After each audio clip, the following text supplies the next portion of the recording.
The sun hammered down on the southern Arizona territory like the fist of an angry god.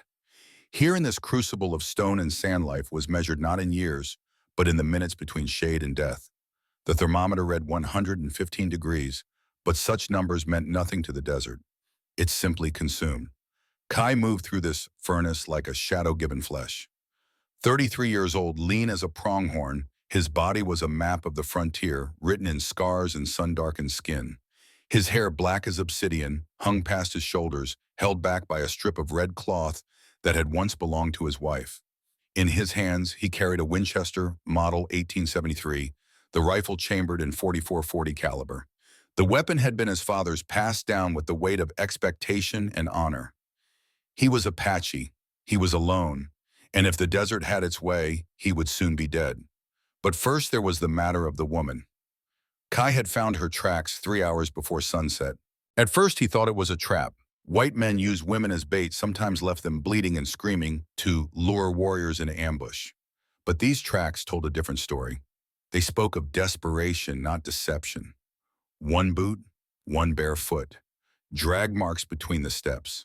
Blood that wasn't from a wound you could see, but from something deeper, something that had broken inside. The tracks belonged to someone who weighed maybe 120 pounds, stood about 5'5". A woman clearly, but the pattern of movement was all wrong. She wasn't walking.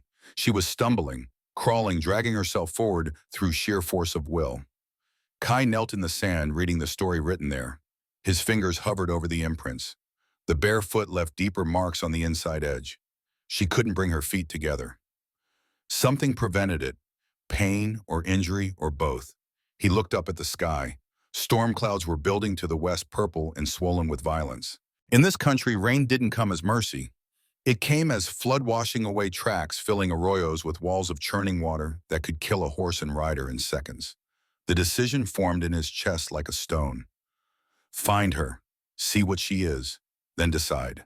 He rose and began to track, 18 months before Bitter Springs. The memory came unbidden, as it always did. Kai was back there, back in the moment that had split his life in two, before and after. March 1882. He had been 31 years old, tracking an elk through the pine forest 2 miles north of the winter camp at Bitter Springs. The morning air had been crisp, clean, filled with the scent of pine resin and snowmelt. His wife, Morningstar, had kissed him before he left, her lips warm against his cheek. Their daughter, 4 years old, had demanded he bring back the biggest elk in the forest. He had promised he would try. At 5 in the morning, he heard the guns, not the crack of hunting rifles. The deeper, heavier boom of Springfield rifles. Army issue. The sound carried through the still air like thunder, but thunder didn't come in rhythmic volleys. Thunder didn't scream.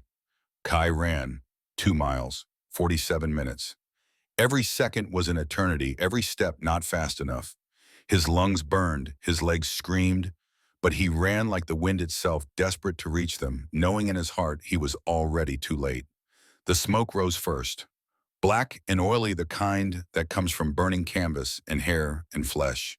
Then came the silence, worse than the gunfire, heavy as a burial shroud. The winter camp at Bitter Springs had held 63 people. When Kai arrived, 47 were dead.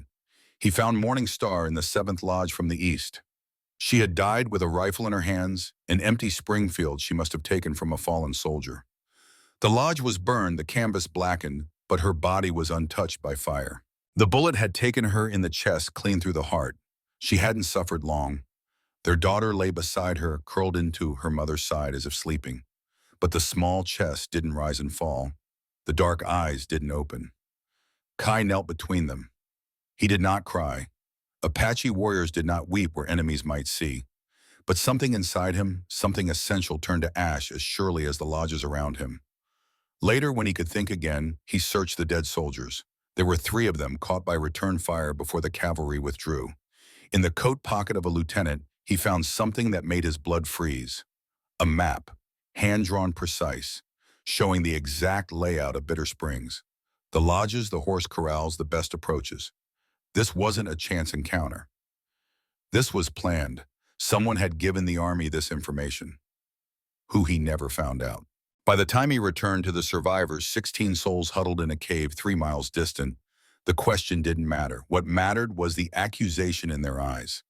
Grey Wolf, the temporary chieftain, spoke the words that everyone was thinking. You were the eyes of the people, Kai. You were our scout. Why did you not see the blue coats coming? Kai had no answer. He had been hunting. He had been doing his duty providing meat for the tribe. But duty was a cold comfort when children lay dead. You failed us, Grey Wolf said. The spirits have turned from you. Kai did not argue. Perhaps Grey Wolf was right. Perhaps the spirits had abandoned him. He felt their absence like a hollow in his chest where his heart used to beat. He left the survivors that night. Self-imposed exile, the only honorable choice. For 18 months he had wandered the high desert and the low valleys, a ghost among the living, waiting for the courage to join the dead. The woman in the dust, the present crashed back like a wave. Kai stood at the edge of a small canyon, looking down at the crumpled form below. She lay in the shadow of a boulder 50 yards down the slope. From this distance, she looked like discarded rags, a bundle of cloth and despair. But she was breathing. He could see her ribs moving shallow and rapid. Fever breathing, dying breathing. Kai pulled out his spyglass, a battered brass tube he'd taken from a dead cavalry scout years ago. He extended it and brought the woman into focus. White. Young, maybe 25. Blonde hair matted with dust and dry blood. Her dress had once been blue calico, the kind respectable women wore to church. Now it was gray with dirt torn nearly to ribbons below the knee. Her legs. Kai's jaw tightened. Even from this distance, even through the distortion of the cheap glass, he could see the swelling. Her ankles were 3 times their normal size, ringed with something dark. Metal. Iron cuffs still locked on the skin around them, blackened with infection. But it was higher up that made his stomach turn. Her thighs were spread wide, knees forced apart in a position that spoke of violation or restraint or both. She couldn't close them. Even unconscious, even dying. Her body held that terrible posture. Someone had done this to her. Someone had put her in irons and left those irons on until they ate into her flesh. Someone had broken her in ways that went beyond the physical.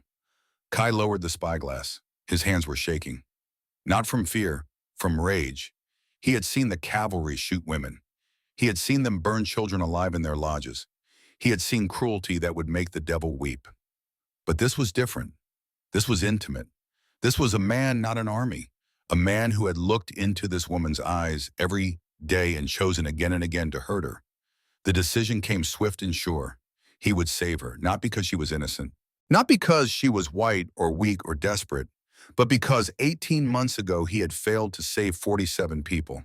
Maybe, just maybe, saving one would begin to balance the scales. The storm was minutes away now. He could smell the ozone, sharp and electric. The first drops began to fall, fat and heavy, exploding against the rocks like bullets. Kai slung the Winchester across his back and began to descend. The rescue. By the time he reached her, the rain was falling in sheets. The woman didn't stir when he knelt beside her. Her face was the color of ash, her lips cracked and bleeding. He touched the back of his hand to her forehead. Hot. Far too hot. 104 degrees, maybe higher. Without water and medicine, she had hours at most. He slid one arm under her shoulders, the other under her knees. When he lifted, she screamed. The sound tore through the rain, raw and animal. Her eyes flew open and wild, seeing nothing. She thrashed in his arms, her small fists beating against his chest with the strength of pure terror. "Do not touch me," she gasped. "Please, please, no more." Kai held her firmly but carefully, avoiding the worst of her injuries. His voice when he spoke was low and steady. "I am not him. I take you to shelter. You will die here." She focused on his face, then really seeing him for the first time. He watched the fear shift, changing shape. Now she was afraid of him, not as a man, but as an Apache. Her people's stories would have taught her that he was a savage, a killer, something less than human. Let her fear, he thought. Fear keeps people alive. He began to walk. Each step was measured, calculated, to jar her as little as possible. But even his careful gait couldn't prevent the pain. She bit her lip until it bled, trying not to cry out. He could feel her body rigid in his arms, every muscle locked against the agony. The cave was 300 yards distant. It felt like 300 miles. Thunder rolled across the sky so close, it shook the ground. Lightning split the darkness, turning the world momentarily white. In that flash, Kai saw the alcove ahead, the stone overhang that had been his home for the past 6 days. He ducked inside just as the real deluge began. The rain fell like a solid thing, a gray wall of water that erased the world beyond the cave mouth.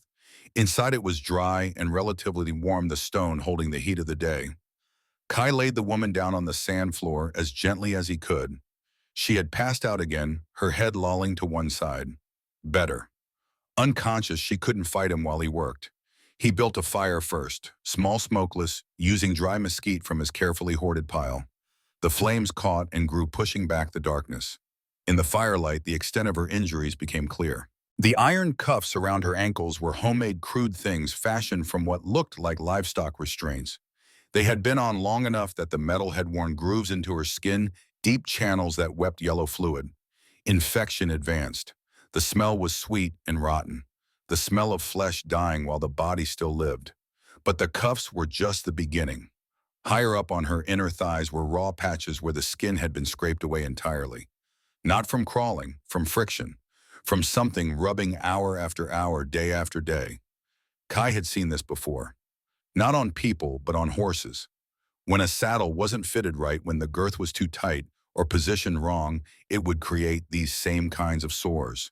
Pressure injuries, restraint injuries. Someone had kept her in a device. Something that held her legs apart, prevented them from closing for long enough that her own skin had rubbed itself raw. His hands clenched into fists. He forced them to relax. Anger was useless here. Action was what mattered. He gathered his supplies. Water boiled earlier and cooled in a clay pot. Salt precious and carefully measured. Sage leaves dried and crushed. Spiderwebs gathered from the back of the cave where the stone met the ceiling. Moss from the stream, clean and slightly damp. His mother had been a medicine woman. She had taught him the old ways, the knowledge passed down through generations. How to clean wounds, how to draw out infection, how to help the body remember how to heal. Kai began with the ankles. He poured the salt water over the iron cuffs, washing away the dried blood and pus. The woman stirred but didn't wake. Better. What he had to do next would hurt worse than anything she'd felt so far. The cuffs had no key, no obvious way to open them. They had been riveted shut, meant never to be removed. Kai examined them closely. Crude work. The metal was soft iron, not steel. It would bend. He retrieved a flat stone from outside, heavy and smooth. Then with infinite care, he positioned it against the rivet on the left cuff. He took another stone, smaller and harder, and began to tap. Each tap sent vibrations through the metal into her infected flesh. The woman moaned deep in her unconscious state. Kai ignored it. Mercy sometimes required cruelty. The cuff had to come off or the infection would spread to her blood. And blood infection meant death, and slow and agonizing. Tap, tap, tap. The rivet began to flatten. The cuff loosened just a fraction. Tap, tap.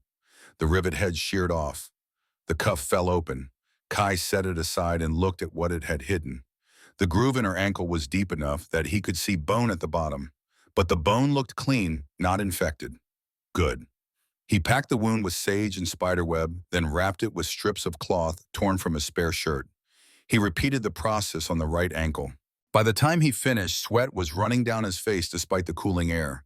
His hands were steady, but his heart was beating hard. Not from exertion, from fury. Whoever did this was not human. Humans had souls. Whatever had done this to her was something else. Something that needed to be put down like a rabid dog. The first night, Kai built up the fire as the temperature dropped. Outside, the storm raged, wind howling through the canyon like the voices of angry spirits. Inside the cave was a pocket of warmth and flickering light. The woman slept, not peacefully. Her sleep was troubled, full of small movements and whispered words. Once she cried out a name. Lily. Over and over, Lily. I'm sorry. I'm so sorry.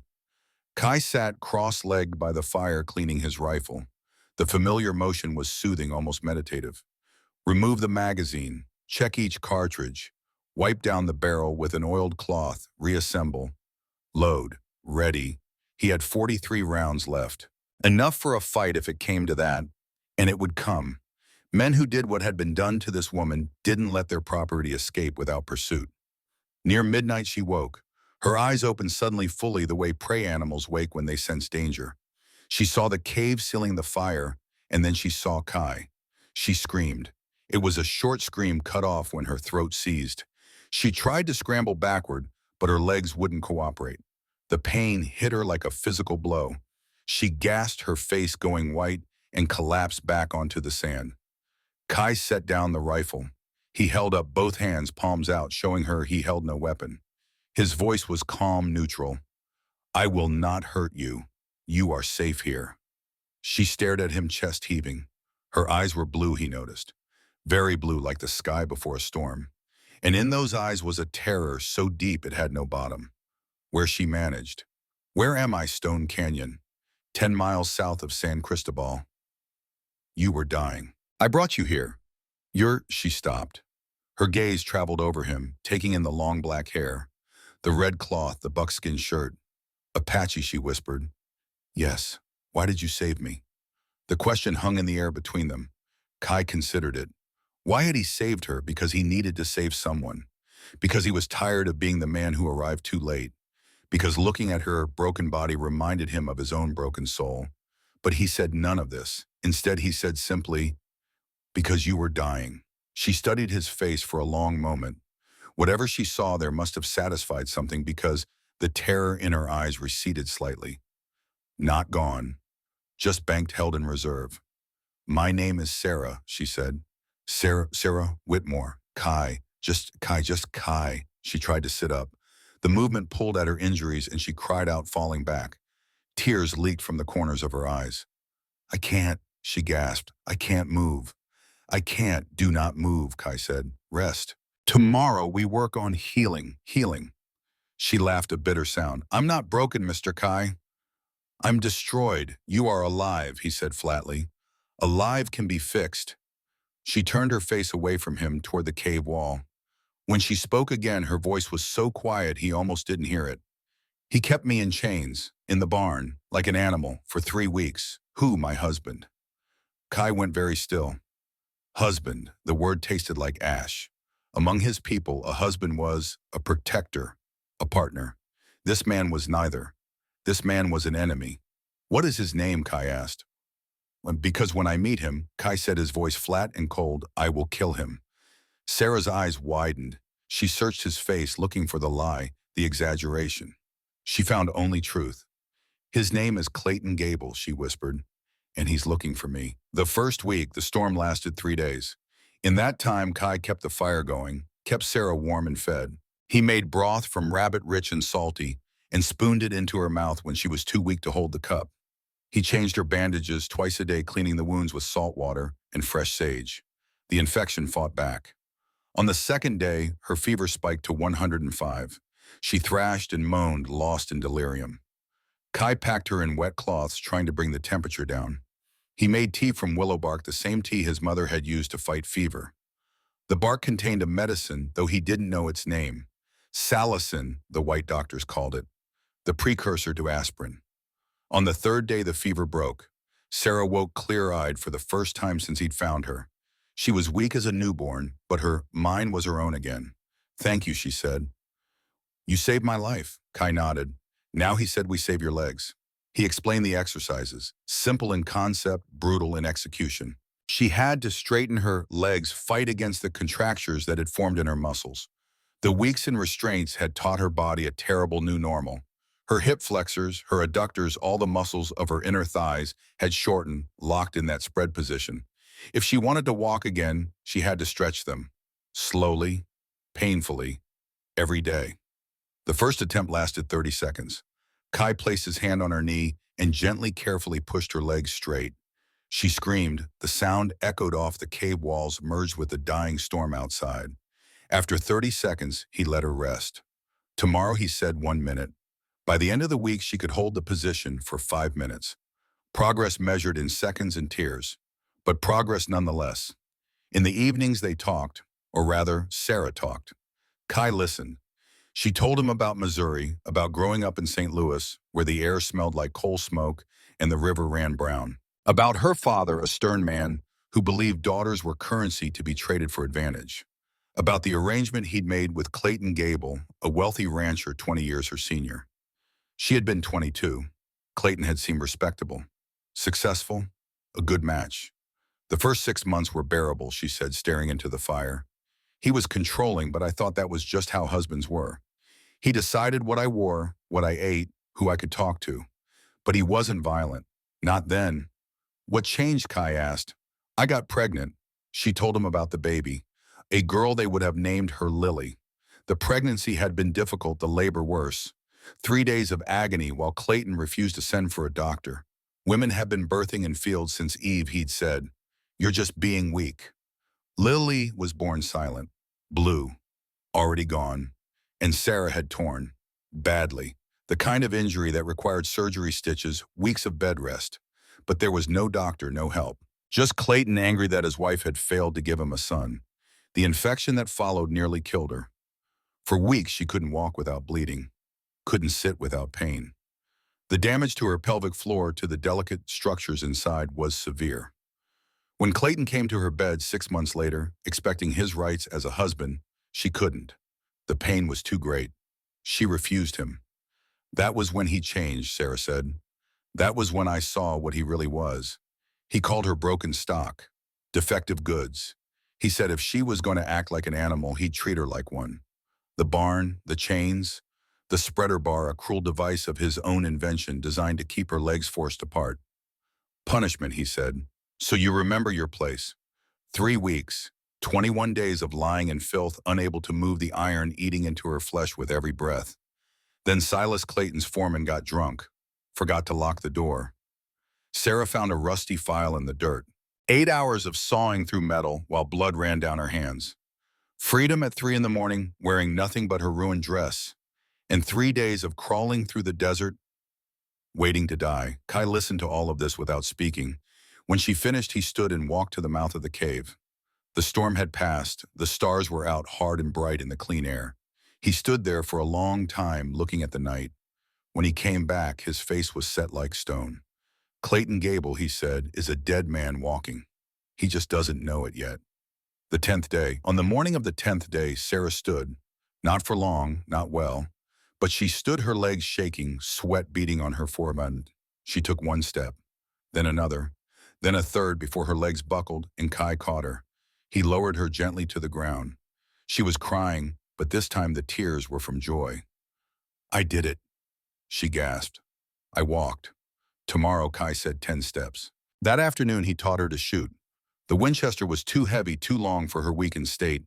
But Kai had a backup weapon, a Colt .45 revolver he had taken from a dead soldier at Bitter Springs.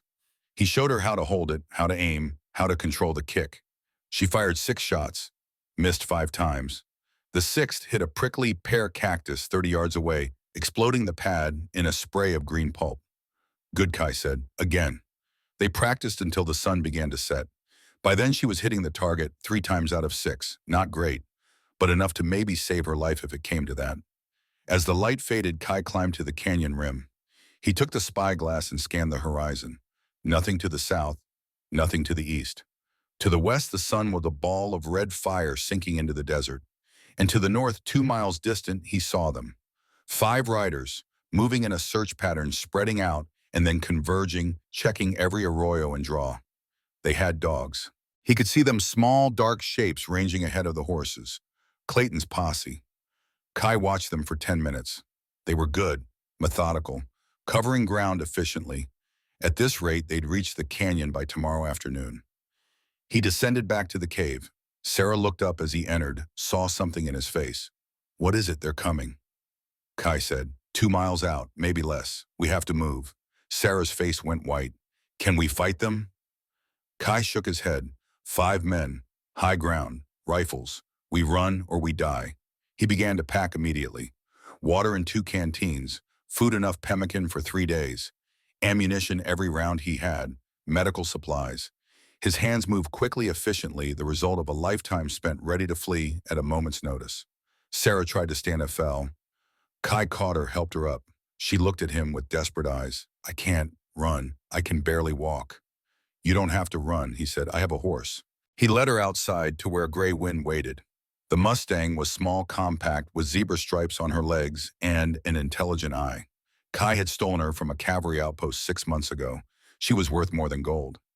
Getting Sarah into the saddle was agony. She bit through her lip to keep from screaming as her legs spread to accommodate the horse's barrel. Blood ran down her chin. Kai swung up behind her, took the reins. "Where are we going?" Sarah gasped. "North," he said. "To the mountains. To the only place Clayton Gable won't follow." "Where's that?" "The Apache camp of Nana, where even white men fear to tread." He kicked Gray Wind into motion. The mare moved out at a smooth walk, heading up canyon away from the approaching posse. Behind them, the cave mouth stood empty.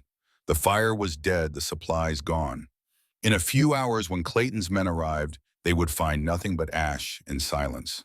And by then, Kai and Sarah would be ghosts in the high country, running toward a confrontation that would end in blood or redemption. Or both. The flight north. The terrain changed as they climbed. The desert floor, with its scorched alkali and skeletal mesquite, gave way to rolling badlands studded with juniper and scrub oak. The air grew thinner, cooler. Gray Wind picked her way up the rocky slopes with the sure-footedness of a mountain goat, but even she couldn't make the journey painless. Sarah bit her lip until it bled, trying not to cry out. Every jolt sent fire through her healing wounds. But she didn't complain. Kai noticed this, noticed and respected Imad. Pain was a language he understood, and she was learning to speak it with dignity. They rode through the afternoon, stopping only to water the horse and adjust Sarah's position when the cramping in her legs became unbearable. Kai walked ahead, leading Gray Wind by the hackamore, his eyes constantly scanning the terrain, reading the land the way a sailor reads the sea. At dusk, they reached a narrow canyon choked with boulders. Kai stopped, held up his hand for silence. He stood motionless for 3 minutes, listening.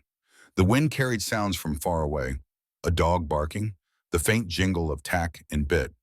The posse was closer than he'd thought. He turned Gray Wind into a tight side canyon, barely wide enough for the horse. The walls rose 50 feet on either side, blocking out the dying light. At the end, hidden behind a tumble of fallen rock, was a small clearing. Protected, invisible from above. "We stop here," Kai said.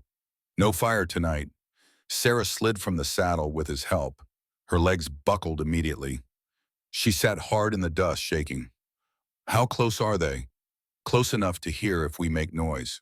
Far enough that they won't find us if we're quiet." He unsaddled Gray Wind, rubbed her down with handfuls of dry grass. The mare was lathered with sweat, her sides heaving. She'd carried double all day without complaint. Good horse. Worth more than gold, worth more than his own life, perhaps. They ate in silence.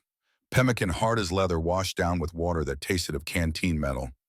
Sarah chewed mechanically, swallowed without tasting. Her eyes were distant, turned inward. "You're thinking about him," Kai said. It wasn't a question. "How did you know your jaw gets tight? Like you're bracing for a blow."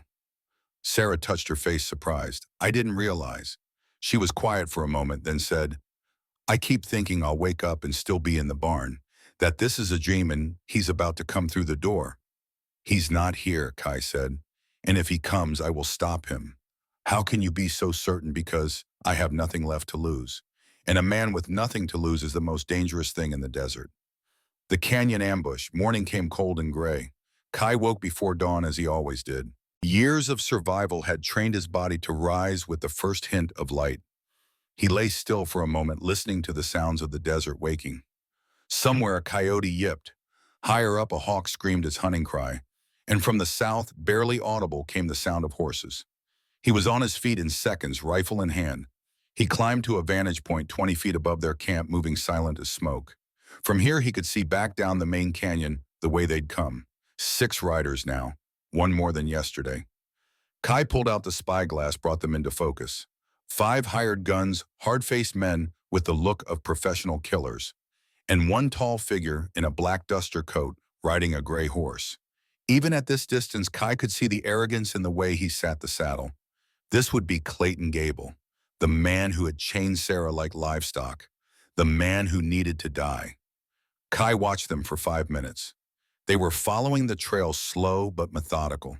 The dogs had the scent. Within 2 hours, maybe 3, they'd reached this side canyon. He descended quickly. Sarah was awake, her eyes wide with fear. She'd heard the horses too. "How many?" she asked. 6, including your husband." He saw her flinch at the word husband. Good. Clayton Gable had forfeited any right to that title the moment he'd put her in chains. "Can we outrun them?" Sarah asked. Kai shook his head. "Not with you on the horse and me walking. They'll catch us in open country. We need to slow them down. How I make them cautious. He explained his plan while saddling Grey Wind. Sarah would go ahead following the canyon north for 2 miles, then wait at a specific landmark. Kai would stay behind, set an ambush. Not to kill, that would only make them more determined, but to make them think twice about rushing in. You're going to fight 6 men alone. Sarah's voice was tight. I'm going to fight 6 horses, Kai corrected. Without mounts, they slow down. Gives us time. He helped her onto Grey Wind, checked the cinch twice. When he handed her the colt, their hands touched. He looked into her eyes and saw not fear now, but something else. Trust, maybe. Or the beginning of it. 2 miles, he said. Wait for me. If I don't come by noon, keep going north. You'll come, Sarah said. It wasn't a question. He watched her ride away the horse, picking a careful path through the boulder field. Then he turned his attention to the matter at hand. The canyon narrowed to a bottleneck about 300 yards south. Perfect. Kai positioned himself on an outcrop overlooking the choke point. He had a clear field of fire, good cover, and 3 escape routes if it went wrong. He loaded the Winchester, 14 rounds in the tube magazine. More than enough. He wasn't planning to start a war, just send a message. The wait was the hardest part. Kai had learned patience in the hard school of hunting, where a man could sit motionless for 6 hours waiting for a deer to step into range. But this was different. This was hunting men, and men could think, could plan, could hunt back. The sound of hooves on stone announced them. The dogs came first, 3 gaunt hounds with their noses to the ground. Then the riders strung out in single file because the canyon was too narrow for anything else. Kai let them get halfway through the bottleneck. Then he aimed not at the men but at the lead horse and fired. The Winchester barked once. The horse screamed a sound like tearing metal and went down. Its rider, the man Kai recognized as Silas from Sarah's description, barely managed to roll clear before 500 pounds of thrashing horseflesh crashed into the canyon wall. Chaos erupted. The other horses reared and plunged. Men shouted.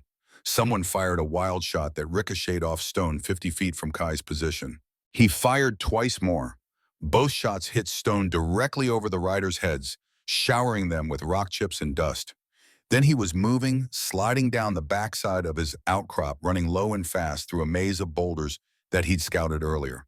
Behind him, he heard Clayton's voice bellowing orders. That savage bastard, I want him alive. You hear me? I'll skin him and wear his hide.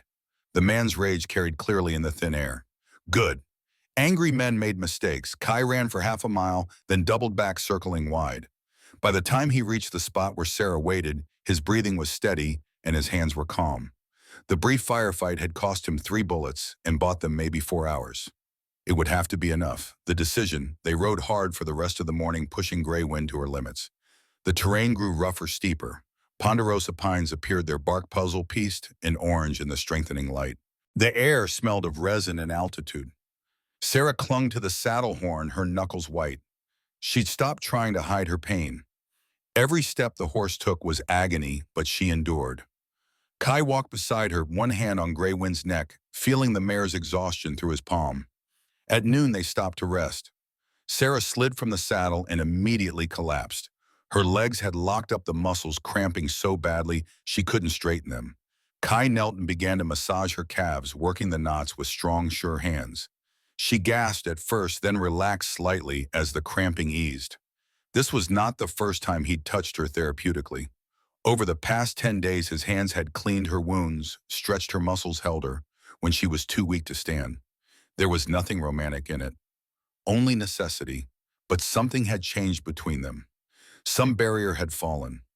When his hands moved to her thighs, kneading the locked muscles there, she didn't flinch. Didn't pull away, just closed her eyes and breathed through the pain. Thank you, she said when he finished. For everything. Kai stood, wiped his hands on his buckskins. We need to reach San Cristobal by nightfall. You need a real doctor. The infection is coming back. He'd noticed it that morning, the faint, sweet smell from her bandages, the slight warmth returning to her skin. Willow bark and sage could only do so much. She needed modern medicine. Antibiotics, though they didn't call it that yet. Quinine, perhaps. Or carbolic acid for cleaning. But San Cristobal meant people. And people meant danger of a different kind. The town, they reached the outskirts of San Cristobal as the sun touched the western mountains. The town was small, maybe 400 souls clinging to a bend in the Purgatoire River like a tick on a dog's back. One main street rutted deep by wagon wheels, a whitewashed church with a leaning steeple, a saloon from which piano music drifted tinny and off-key, the smell of coal smoke and unwashed humanity. Kai stopped Graywin in a grove of cottonwoods half a mile from the nearest building. He helped Sarah down, steady to her when she swayed. "I can't go in there," he said. "Apache in a white town means a rope or a bullet. You have to go alone." Sarah's eyes widened. "But I don't know anyone. What do I say?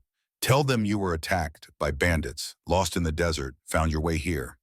Nothing about me." He pressed $20 into her hand. All the money he had in the world taken from the pockets of dead soldiers over the past year. "Find Dr. Vance. Office is on the Main Street East Side. He's a drunk, but his hands are steady. Get medicine. Come back before dark. And if they don't let me leave," Kai's jaw tightened, "then I come get you, and I burn that town to ash." It wasn't a threat. It was a simple statement of fact delivered in the same tone he might use to comment on the weather. Sarah looked at him for a long moment. Then, surprising them both, she reached up and touched his face. Her fingers traced the line of his jaw, the scar that ran through his left eyebrow. "I'll come back," she said. "I promise. See that you do." He watched her walk toward town, limping heavily, but moving under her own power. She'd come so far. 10 days ago, she couldn't stand. Now she could walk half a mile. The human capacity for healing, given time and care, was remarkable. Kai settled into the shadows to wait. The Winchester rested across his knees. The Colt was tucked into his belt, loaded and ready. If anyone tried to take Sarah, if anyone tried to hurt her, they'd learn what it meant to make an enemy of the desert. The doctor and the sheriff. Sarah made her way down the main street of San Cristobal, acutely aware of the stairs. People turned to look as she passed. A woman in a bonnet whispered to her companion.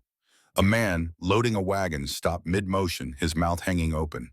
She knew what they saw. A scarecrow in a ruined dress, limping like a cripple, face burned dark by the sun. Not the respectable Eastern lady she'd once been. Something else now.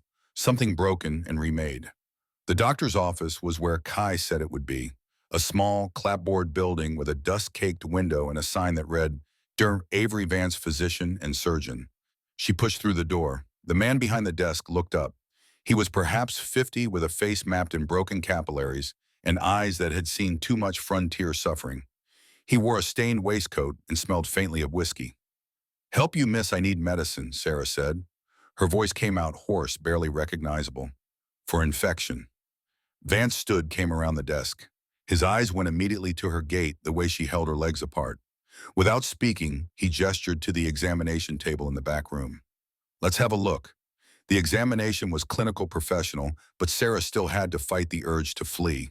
Every touch, even a doctor's careful hands, brought back memories of the barn, of Clayton, of pain. But Vance's expression when he saw the damage told her everything. His face went gray.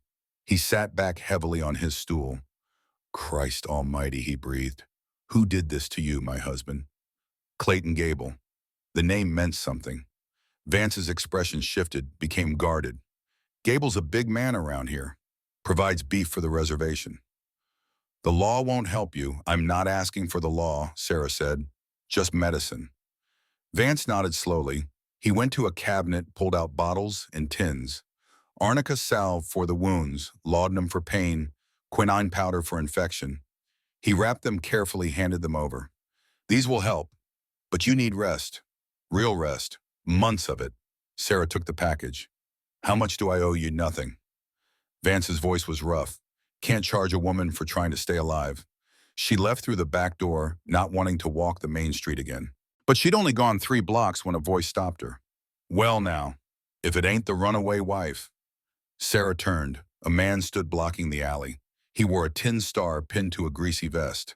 Sheriff Miller, if the local gossip she'd overheard was accurate. "I'm just passing through, Sheriff." Miller spat tobacco juice into the dust. "Heard different. Heard you ran off from your husband. Man's got rights, you know. Wife's supposed to stay put. Even when he chains her in a barn." Miller's eyes narrowed. "That's a mighty serious accusation." "You got proof." Sarah pulled up her skirt. Showed him her ankles. The scars were livid, impossible to mistake for anything but what they were. Miller looked, then looked away. His face hardened. Gable says you're hysterical. Says you lost a baby and it made you crazy. And I heard rumors about tracks. Apache tracks. The word hung in the air like a noose.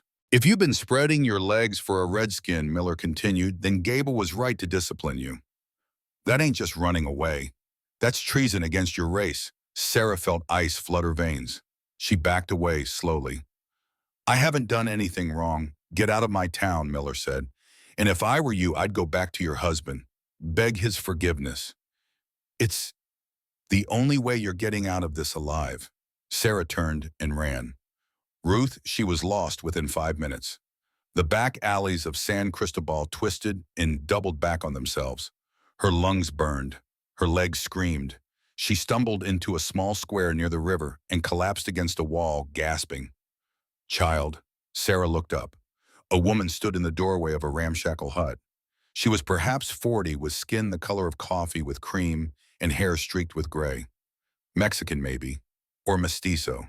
The kind of person who lived in the cracks between worlds. You're in trouble, the woman said. It wasn't a question. Sarah nodded, unable to speak. Come inside, before they see you. The hut was small but clean. Bundles of dried herbs hung from the rafters. A small fire burned in a corner fireplace. The woman ladled water from a bucket, handed Sarah a cup. My name is Ruth Morningside, and you're Clayton Gable's wife. Sarah's hands shook, spilling water. How did you know I see things? Ruth smiled slightly. People call me witch. Maybe they're right. She studied Sarah with dark, intelligent eyes. I saw you with the sheriff. I saw you with the preacher before that. They won't help you. To them, you're contaminated. Sarah set down the cup. Because they think I was with an Apache. Were ya? Yes. She said it clearly without shame. He saved my life. Cared for me when no one else would. Ruth nodded, unsurprised. Your Apache friend is waiting in the cottonwoods by the North Road. I saw smoke from his fire this morning. Sarah stared. You saw us. I see everything. Ruth moved to the window, looked out at the darkening street. And right now I see Clayton Gable buying drinks at the saloon, telling everyone about his kidnapped wife, offering $500 to the man who brings you back. 500. A fortune. Enough to make every man in town turn hunter. You need to leave, Ruth said. Tonight. Before he organizes a proper search. Where can we go north? To the high mountains. To the Apache camps where even white law doesn't reach. Ruth pulled out a small cloth bag, pressed it into Sarah's hands. Seeds. Corn, beans, squash. For when you find a place to plant. Sarah's eyes burned with sudden tears. Why are you helping me? Because I know what it's like to be cast out. Ruth's voice was soft. My father was Macero. My mother was Mexican. Nobody wanted me. I live here on the edge because it's the only place they let me be. She walked Sarah to the back door pointed north. Follow the river for a mile. Your man is waiting. And Sarah, she paused. He's a good one. I can see it in his eyes. Don't let him go. The night flight Kai saw her coming from 100 yards away. He was on his feet instantly, rifle ready, scanning for pursuit. But Sarah was alone, running awkwardly but moving fast. She stumbled into the cottonwood grove and he caught her. Her breath came in ragged gasps. Her face was pale in the twilight. They know she managed. Clayton's here. In town. He's offering money. They're organizing a posse for dawn. Kai's mind raced through options. They couldn't stay here. Couldn't go back. The only path was forward into the high country where even gold couldn't buy men's courage. We ride now, he said, before the moon rises. He saddled Gray Wind in darkness, working by touch. Every movement was precise, economical. Survival had taught him that wasted motion in a crisis could mean death. Sarah mounted with his help. He swung up behind her, one arm around her waist to steady her. Gray Wind shifted under the double weight but didn't protest. Good mare. She understood urgency. They moved out at a walk heading north. Behind them, the lights of San Cristobal glittered like scattered embers. Ahead, the mountains rose black against the sky, just beginning to show stars. Kai set a brutal pace. Not running, which would exhaust the horse, but a steady, fast walk that 8 miles. Sarah leaned back against his chest, trusting him to hold her upright. He could feel her heart beating through the thin fabric of her dress. After 2 hours, she spoke. Where exactly are we going to find Nana? He's the leader of a small band, last free Apache in these mountains. Will he help us? Kai was silent for a long moment. No, he hates me. Thinks I'm a coward who let his family die. Then why are we going there? Because when Clayton comes, and he will come, I need witnesses. I need the people to see who attacks first, who brings violence to a peaceful camp. Understanding dawned in Sarah's voice. You're going to make him show his true nature. Yes. And if it gets us killed, Kai's arm tightened slightly around her waist. Then we die together, which is better than dying alone. They rode on through the darkness, two fugitives racing toward a confrontation that would end in blood or vindication. Behind them in San Cristobal, Clayton Gable was gathering his forces, sharpening his knives, feeding his rage. The chase was on. The high country dawn found them in the foothills climbing steadily. The landscape had transformed. Gone were the cactus and creosote of the lowlands. Here, juniper and pinyon dotted the slopes. Higher still, the first ponderosa pines appeared their bark like pieces of a giant puzzle. Gray Wind's breathing came harder now. The altitude was telling the air thinner. Kai dismounted, led the horse to spare her the extra weight. Sarah stayed in the saddle, clinging to the horn as the trail grew steeper. At mid-morning, they stopped to rest. Kai unsaddled the mare, rubbed her down. Sarah tried to stand, collapsed. Her legs had cramped again, locked at that terrible angle. While Kai worked the knots from her muscles, she asked the question that had been building. Tell me about Nana. What kind of man is he? Old Kai said. 70 winters or more. He fought the Spanish, the Mexicans, the Americans. Survived them all. He's the last of the war chiefs who remember when the land was ours. Will he listen to you, maybe? Kai's hands moved steadily, pressing deep into the locked muscle. If I speak well, if I offer the right gifts, what gifts do we have? The truth. Sometimes that's worth more than gold. They ate pemmican and drank from a stream so cold it made their teeth ache. The water tasted of stone and snow, pure and ancient. Above them a hawk circled, riding the thermals. Higher, always higher. The trail wound through boulder fields and across scree slopes where one misstep meant a fatal fall. Kai led Gray Wind with infinite patience, testing each step before committing. At dusk, they encountered the wolves. 7 of them, gray ghosts among the pines. They appeared without sound, materializing from the shadows. The pack alpha, a massive male with amber eyes, stood directly in the path. Gray Wind snorted, danced sideways. Kai held the hackamore steady, spoke soft words in Apache. The mare calmed, but her eyes showed white. Sarah drew the colt with shaking hands. Kai raised his hand, stopping her. No. You shoot one, the pack attacks. Put it away. He picked up a fallen branch, wrapped a strip of cloth soaked in pitch around one bone end. From his possible bag, he took a friction match, one of 3 he had left. The match flared. The torch caught, burning bright. Kai held the torch high and stepped forward. The wolves, creatures of instinct, saw fire and thought lightning, thought danger. But they didn't retreat. Not yet. The alpha growled a sound like distant thunder. Kai spread his arms wide, the torch in one hand, his skinning knife in the other. Then he opened his mouth and screamed. It was not a human sound. It was the war cry of the Apache, a ululating shriek that echoed off the canyon walls and seemed to come from everywhere at once, the sound of a predator, not prey. The alpha's ears flattened. For 5 heartbeats, the confrontation hung in balance. Then the wolf turned and loped into the darkness. The pack followed, flowing like smoke between the trees. Kai lowered his arms. The torch guttered in the wind.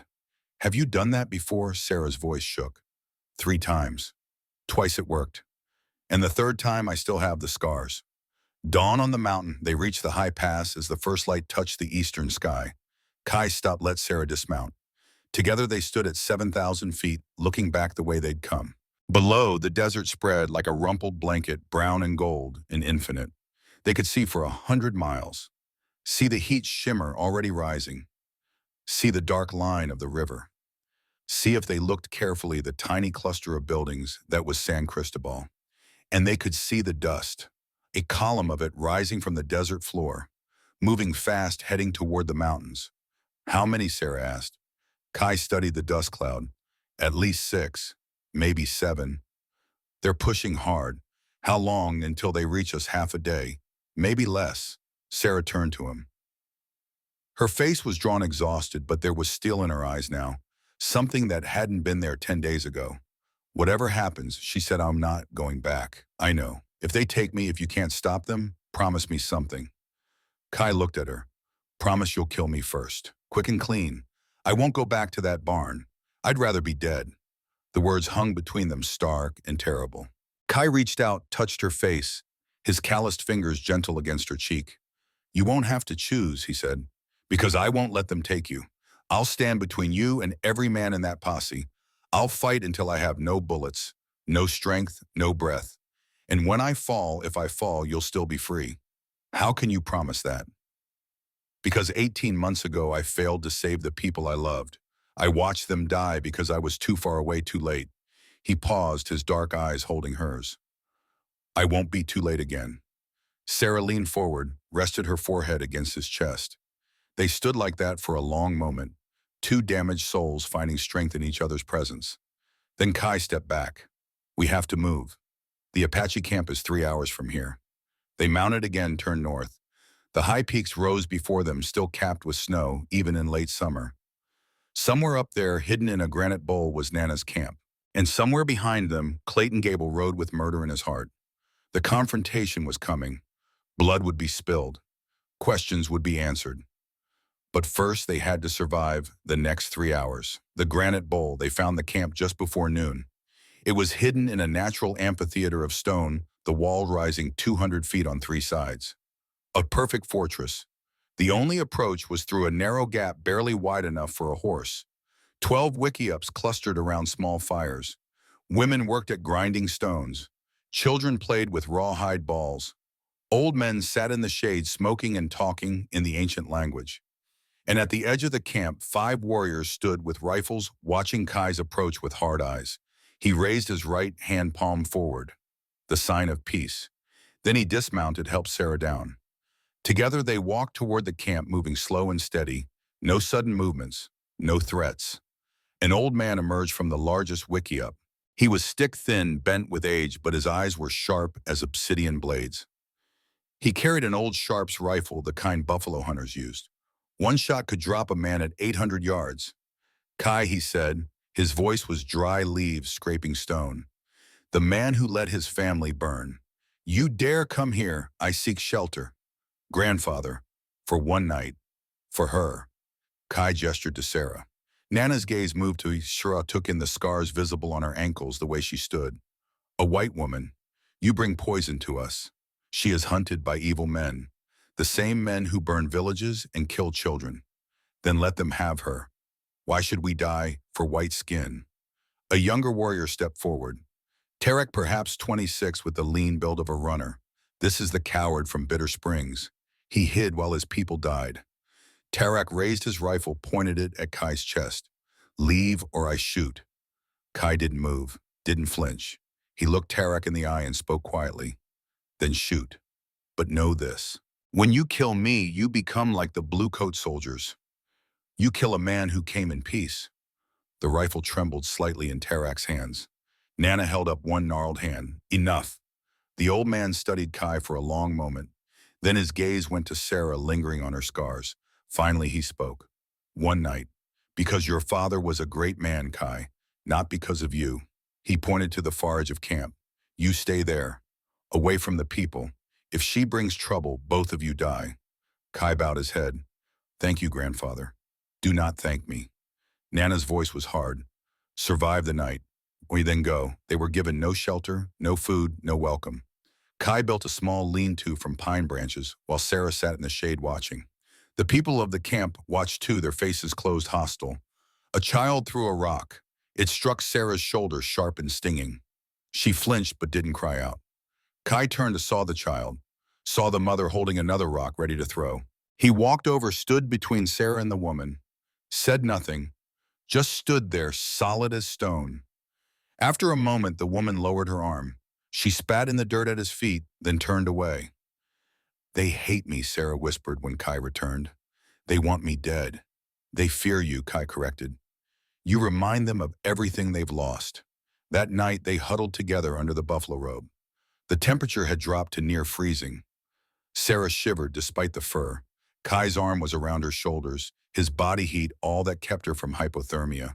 She could feel his heart beating. Slow, steady, unafraid. "Why are you doing this?" she asked into the darkness. "Why risk everything for me?" Kai was silent for so long she thought he wouldn't answer. Then quietly, "Because I already died once. 18 months ago when Morningstar and my daughter died, I died too.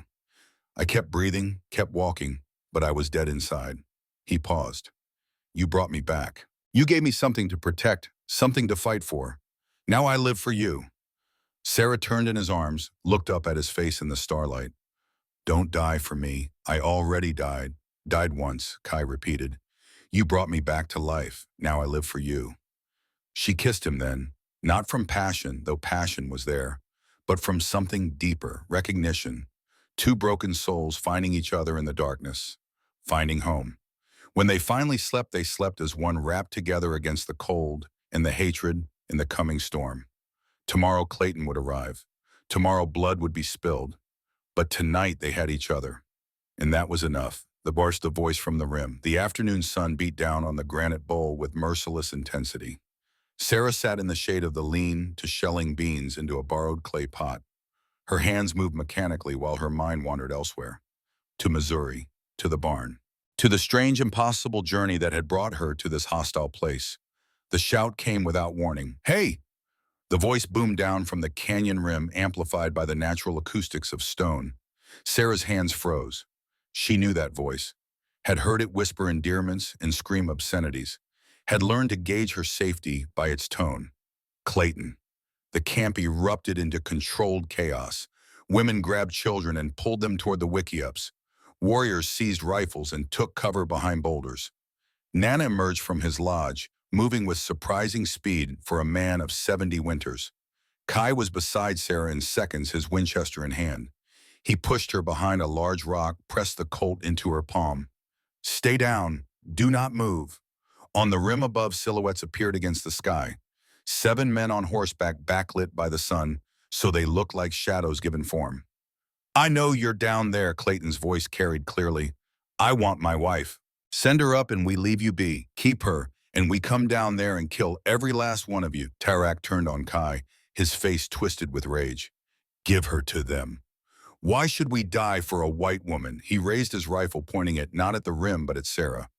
Kai stepped between them, the barrel of Tarak's gun pressed against his chest. "You want to shoot?" Kai's voice was quiet, deadly. "Shoot me first." Tarek's finger trembled on the trigger. His eyes burned with fury and fear in equal measure.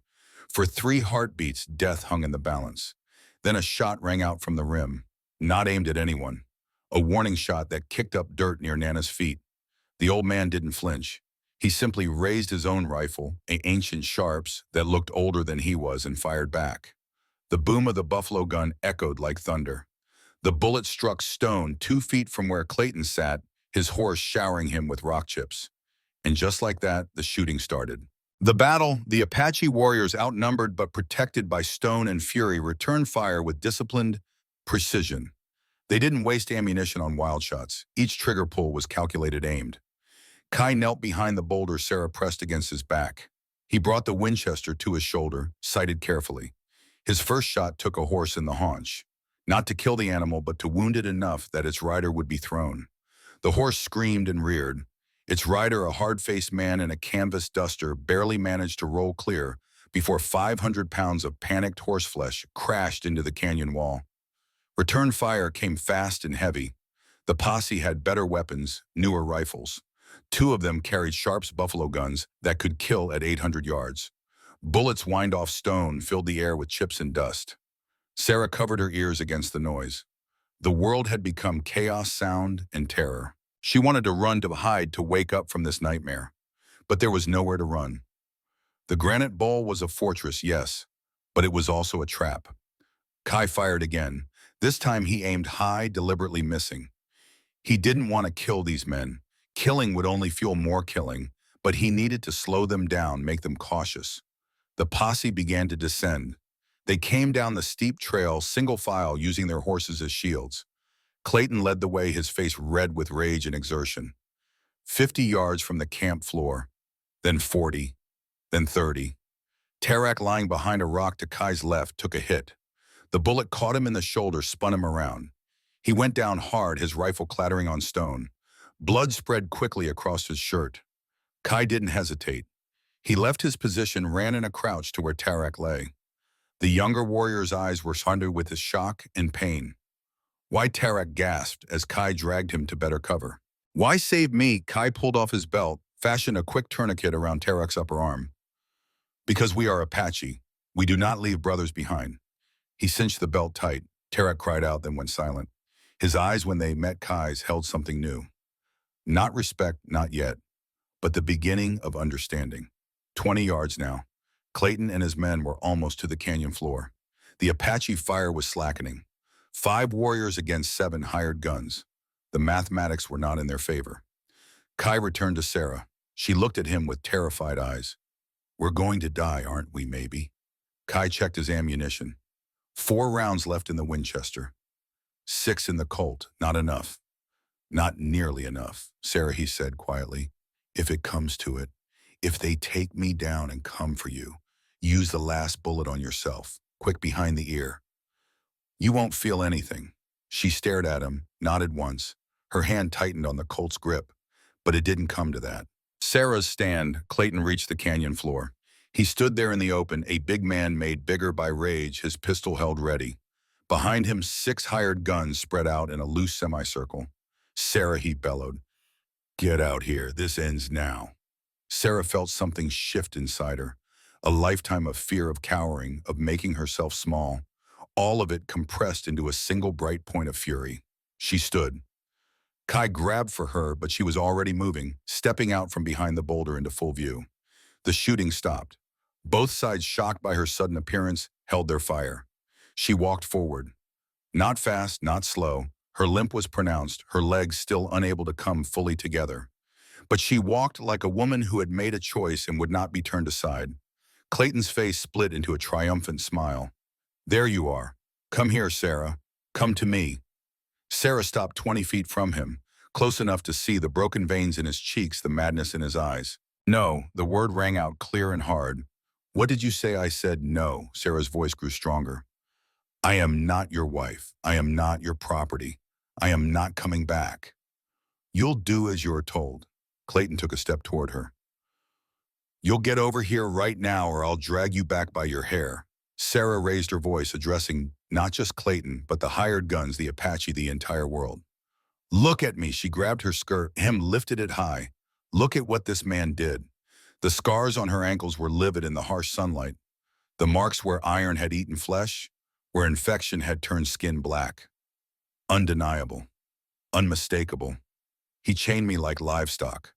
Sarah's voice cracked but didn't break. Because I lost our daughter. Because my body couldn't heal fast enough for his needs. He put me in a barn and kept me in iron for 3 weeks. One of the hired guns, a grizzled man named Frank, shifted uncomfortably. Boss, he muttered, you said she was crazy. You didn't say nothing about chains. She is crazy. Clayton's face had gone purple. She's spreading lies. These aren't lies. Sarah gestured to her ruined ankles. You can see what he did. All of you can see. Shut your mouth. Clayton raised his pistol, aimed it at Sarah's chest. Sarah stood her ground. If you're going to shoot me, she said quietly, then shoot. At least I'll die free. For a moment, the world held its breath. Then Clayton's finger tightened on the trigger. The Shakai was already moving, already throwing himself between Sarah and the gun. But even Apache reflexes couldn't outrun a bullet fired at 20 feet. The shot boomed across the canyon. Kai felt the impact like a hammer blow to his left shoulder. The same shoulder that had been wounded at Bitter Springs. The bullet punched through muscle and sinew, spun him halfway around. He went down hard. Sarah screamed. She dropped to her knees beside him, her hands instantly red with his blood. No, no, no, no. Kai, stay with me. Clayton advanced, working the hammer back for a second shot. I'll kill you both. I'll bury you in the same hole. The second shot came, but not from Clayton's gun. The boom of the old Sharps rifle split the air. Clayton jerked his eyes, going wide. He looked down at his chest where a red flower was blooming, spreading across his white shirt. He tried to speak. Blood came out instead of words. He took one stumbling step, then pitched forward onto his face, dead before he hit the ground. Nana lowered the sharp smoke curling from its barrel. His face was carved from stone, showing nothing. An enemy came to my home, he said calmly. He threatened my people. I defended. The hired guns looked at Clayton's body, looked at each other, looked at the Apache warriors rising from cover, with rifles ready. Frank spat tobacco juice into the dirt. Boss is dead. We ain't getting paid. He turned his horse, started back up the trail. The others followed. Within 5 minutes the posse was gone, disappearing over the rim like ghosts. Sarah pressed both hands against Kai's shoulder, trying to stop the bleeding. The medicine woman, Amma, appeared at her side.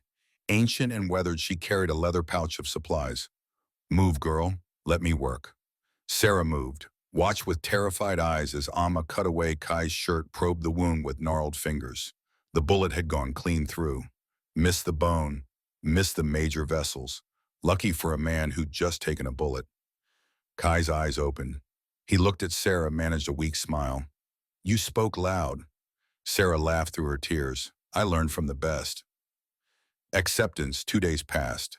Kai lay in the wickiup that Nana had grudgingly provided, drifting in and out of fevered sleep. Sarah sat beside him, changing bandages, spooning broth into his mouth when he could swallow. On the 3rd day, Nana came to visit. The old man sat on the packed earth floor, his ancient bones creaking. He looked at Kai for a long moment without speaking. You fought for the people, he said finally. When the white men came with guns, you stood with us. You saved Tarek. I did what any warrior would do. Nana shook his head. No, many warriors would have run, saved themselves. You stayed. He paused. I was wrong about Bitter Springs. You did not fail your family.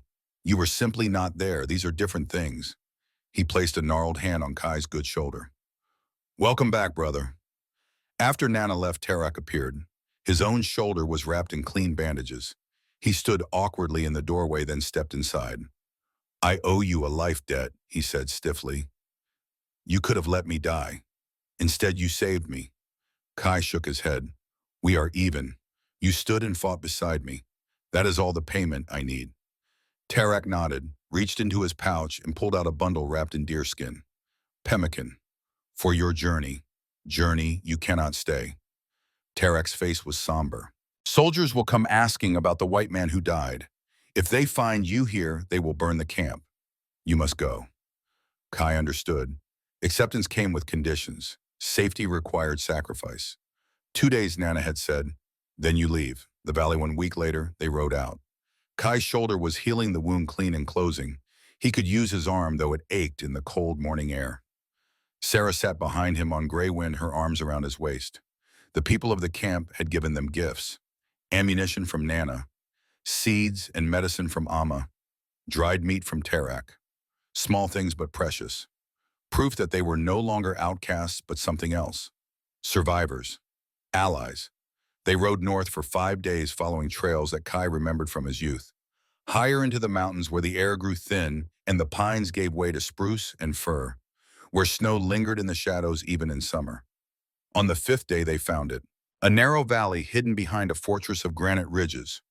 A cold stream ran through its center, fed by snowmelt from the peaks above. The soil was thin but workable.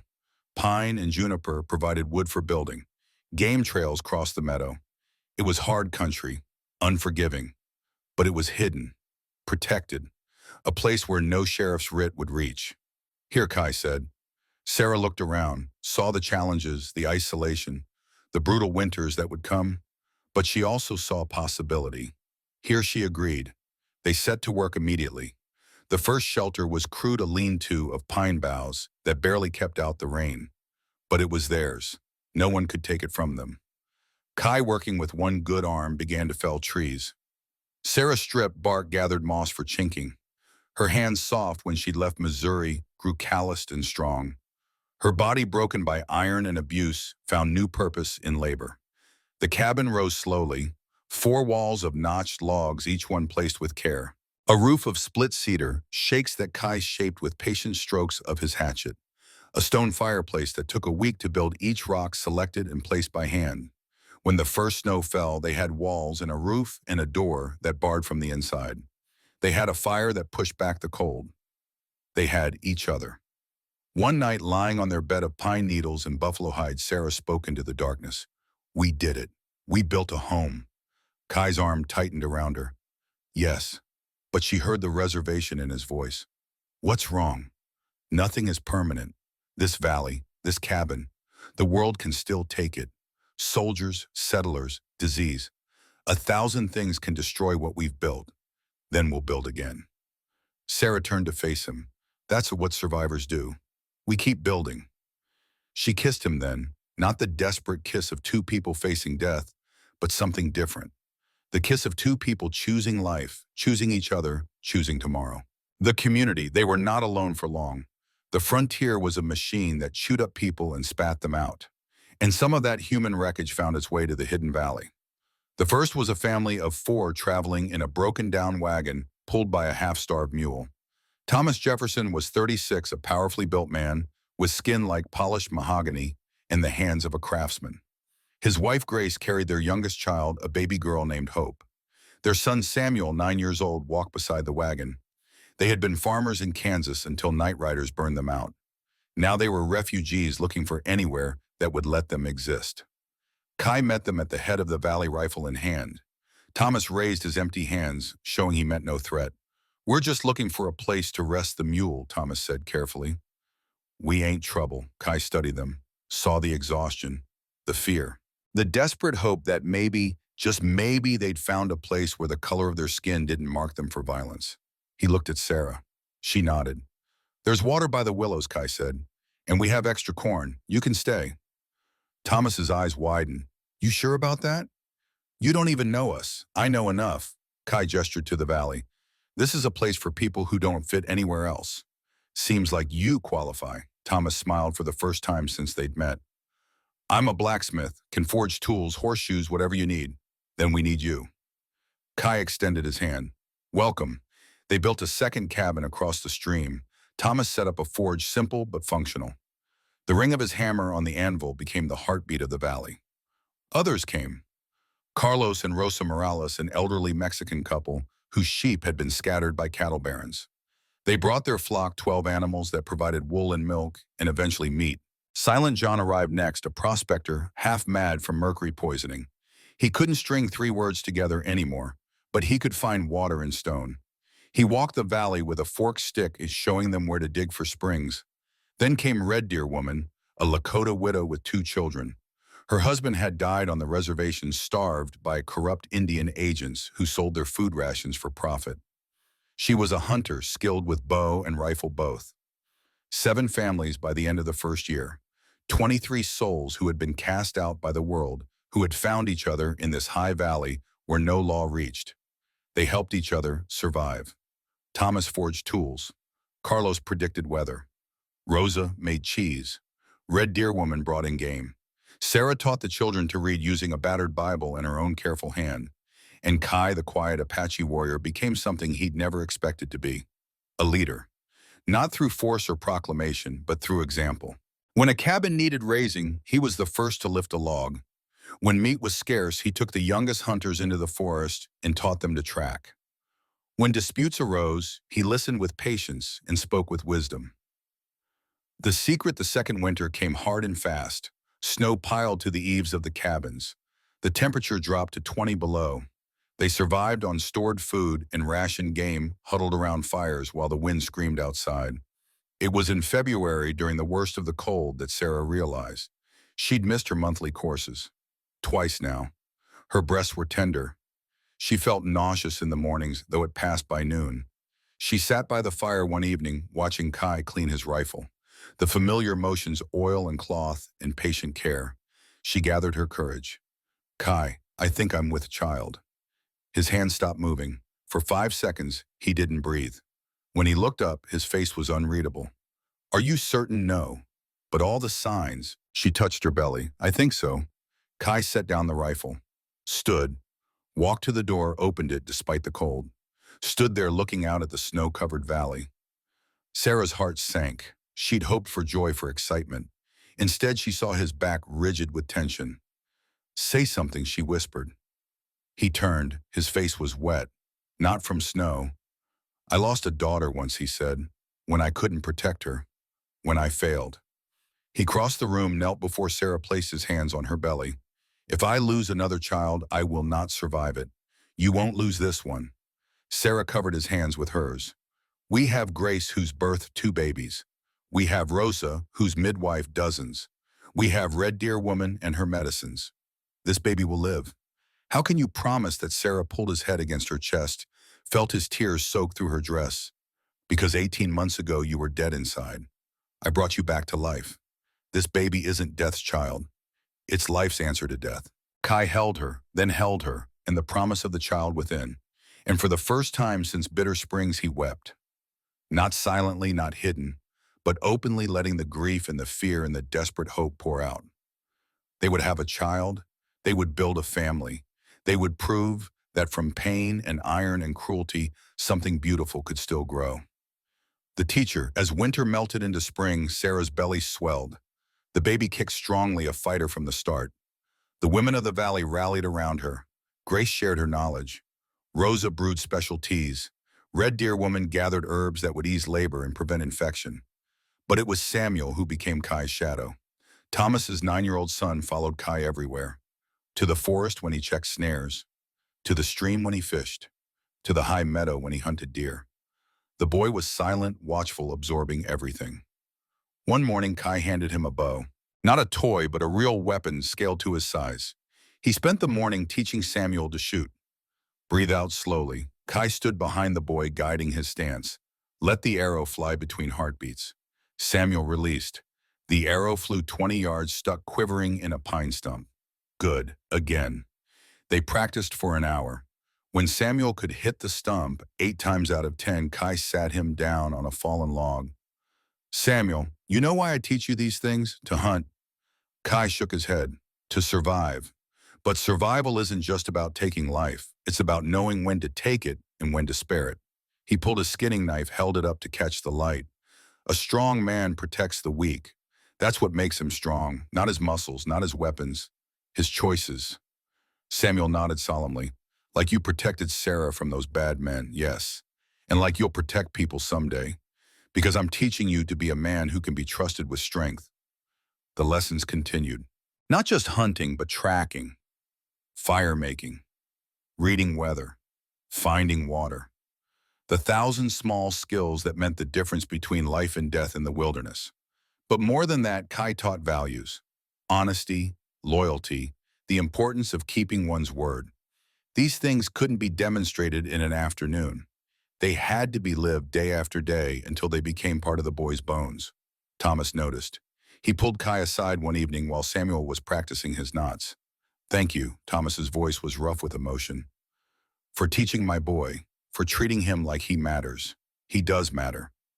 In Kansas, the white folks looked at him like he was dirt. A thing, not a person. Here you look at him and see a man he could become. Kai glanced at Samuel, working the rope with patient concentration. That's because he is becoming a man, and men need teachers. One afternoon, Samuel asked a question that stopped Kai mid-stride. Teacher, if a man hurts someone you love, is it right to kill him? Kai looked at the boy, saw Thomas's intelligence in those eyes, but also a child's need for clear answers in an unclear world. He knelt, bringing himself to Samuel's level. Tell me why you ask. Samuel's gaze dropped to his feet. I heard Mama and Papa talking about the man who hurt Sarah, about how you and the old Apache killed him. Kai took a breath. Killing is never right, Samuel, but sometimes it is necessary, like cutting off a finger to save a hand. He placed his hand on the boy's shoulder. The man who hurt Sarah was like a mad dog. He would not stop. He would hurt more people. So we stopped him, not from hate, from protection. But how do you know? Samuel's voice was small. How do you know when it's necessary? Kai stood, looked out at the valley. You ask yourself 3 questions. First, is there another way? Second, am I protecting someone who cannot protect themselves? Third, can I live with the choice after he met Samuel's eyes? If the first answer is no, and the other 2 are yes, then you act. But you never forget. Every life you take, even a bad one, leaves a mark. Samuel nodded slowly. Processing. Will you always have marks, teacher? Yes, but the marks remind me why I fight. Not for anger, for the people I love. He thought of his own father, who had taught him to hunt, to fight, to survive, who had died defending their people from Mexican soldiers when Kai was 16. The legacy a father left wasn't land or gold. It was knowledge, wisdom, the tools to build a good life. Now Kai was passing that legacy forward. Not to his own blood son, not yet, but to Samuel, who needed it just as badly. The afternoon August came hot and bright. Sarah was 8 months along, her belly enormous. She moved slowly, carefully, one hand always supporting her back. The baby was positioned low, pressing it on her pelvis with uncomfortable weight. She sat in the doorway of the cabin, shelling beans into a clay bowl. Her legs forced wide to accommodate her pregnancy, spread in a posture that would have brought shame months ago. But now, looking down at herself, she began to laugh. Kai was repairing fence near the garden. He heard her laughter, looked up with concern. "What's wrong?" Sarah gestured to herself, her enormous belly, her spread legs. "Come here, look at me." He walked over, knelt before her. "I'm looking." She took his hand, placed it on her belly. "Feel that?" The baby kicked a strong thump against his palm. "I can't close my legs," Sarah said. Her voice trembled between laughter and tears. "I can't close them at all." Kai's face showed confusion, then understanding. This time Sarah continued, "It's not shame. It's not iron. It's not punishment." She pressed his hand harder against her belly. "It's life." Kai looked at her spread legs, at the scars on her ankles, faded now to silver white, at the enormous curve of her belly, taut with the child growing inside. He thought of the woman he'd found in the desert, broken and dying, thought of the journey that had brought them here. "Unbelievable," he whispered. Sarah covered his hand with both of hers. "Not shame," she said. "Life." "Life," Kai repeated. The word hung between them, full of promise and hope and defiant joy. They had survived. Against all odds, against Clayton and the desert and the cruelty of the world, they had survived. And now they would do more than survive. They would build. They would grow. They would create something beautiful from the ashes of their pain. 2 years later, the sun set over the valley in shades of gold and crimson. Kai sat on the porch. He'd built his son Nathan on his lap. The boy was 2 years old, sturdy and curious, with his mother's blue eyes and his father's dark hair. Nathan grabbed at his father's face, small fingers exploring. Kai smiled, caught the hand, kissed the chubby fingers. His heart, dead for so long, was full almost to bursting. Sarah stood in the garden, one hand on her swollen belly. 5 months, along with their second child. The corn stood tall around her, the beans climbed their stalks, the squash spread their broad leaves in the rich soil, what they'd built from Ruth's seeds and backbreaking labor. The valley had grown. 9 families now, 32 souls. Children's laughter echoed from the cluster of cabins. Smoke rose from Thomas's forge. Rose's sheep called to each other in the gathering dusk. Samuel, now 11, was practicing with his bow in the meadow. Kai watched with pride as the boy hit target after target, solid, steady, becoming a man. Nathan squirmed, wanting down. Kai set him on the porch. The boy toddled toward his mother, arms outstretched. Sarah scooped him up, kissed his dark hair, carried him back to where Kai sat. She settled beside him, Nathan between them. The 3 of them, soon to be 4. A family. "You were right," Sarah said quietly, "about this place, about building something from nothing. We built it together." She leaned her head on his shoulder. "We're not safe, not really. The world still hates us. Towns still fear us. Soldiers still patrol. But we have each other," Kai said. "And that's enough. More than enough." They sat in silence, watching the light fade.